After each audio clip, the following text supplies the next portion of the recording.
اور گزشتہ درس میں یہ بھی گزر چکا ہے کہ مشرکین عرب نے لات، عزا اور منات جیسے مجسمے بنا رکھے تھے جن سے حاجت روائی اور مشکل کشائی چاہتے تھے۔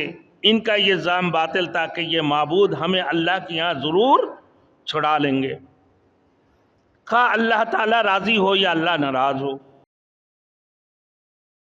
Thanks for watching. Don't forget to like, comment, share and subscribe to Maulana Habibullah Rouhani Official.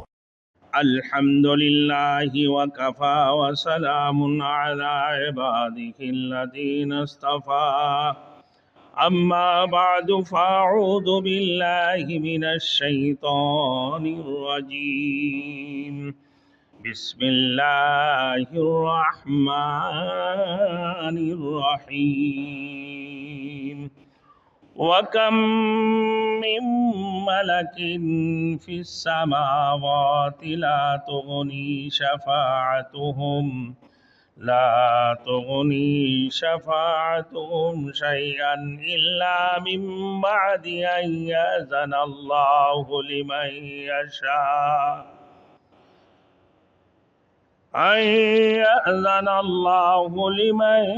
يَشَاءُ وَيَرْضَىٰ إِنَّ الَّذِينَ لَا يُؤْمِنُونَ بِالْآخِرَةِ لَيُسَمُّونَ الْمَلَائِكَةَ تَسْمِيَةَ الْأُنثَىٰ صدق اللہ المولانا العظیم۔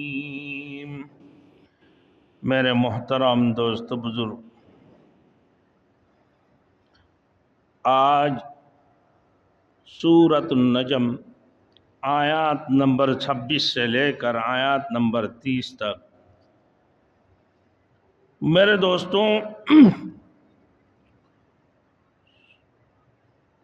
سورہ کی ابتدائی حصے میں رسالت کا ذکر ہوا اور رسالت میں شک و شبہ کرنے والوں کا اللہ نے رد فرمایا۔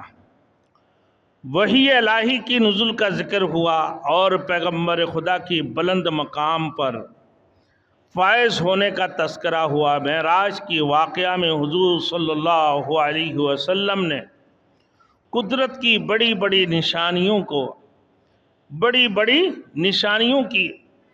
نشانیوں کا مشاہدہ کیا۔ اس کے بعد اللہ نے مشرکین کی معبودان باطلہ لات، عزا اور منات کی تردید کی۔ فرمایا مشرک لوگ اپنے لیے تو بیٹے پسند کرتے ہیں مگر بیٹیوں کی نسبت اللہ تعالیٰ کی طرف کرتے ہیں۔ فرمایا یہ کتنی غلط بات ہے کہ جس چیز کو اپنے لیے پسند نہیں کرتے اس کو اللہ کی طرف منسوب کرتے ہیں۔ پھر فرمایا کہ یہ لوگ محض گمان اور نفسانی خواہشات پر چلتے ہیں، وگرنہ ان کے پاس ہدایت کی کوئی سند موجود نہیں ہے۔ حقیقت یہ ہے کہ ان کے پاس اللہ کی طرف سے نبی اور کتاب کی صورت میں ہدایت پہنچ چکی ہے مگر بدبخت اس سے تسلیم کرنے سے تیار نہیں ہے، اس کو تسلیم کرنے کے لیے تیار نہیں ہوتا ہے۔ اور گزشتہ درس میں یہ بھی گزر چکا ہے کہ مشرکین عرب نے لات، عزا اور منات جیسے مجسمے بنا رکھے تھے جن سے حاجت روائی اور مشکل کشائی چاہتے تھے۔ ان کا یہ زعم باطل تھا کہ یہ معبود ہمیں اللہ کے یہاں ضرور چھڑا لیں گے، خواہ اللہ تعالیٰ راضی ہو یا اللہ ناراض ہو۔ زبردستی، جس کو زبردستی جبری سفارش کی قائل ہے۔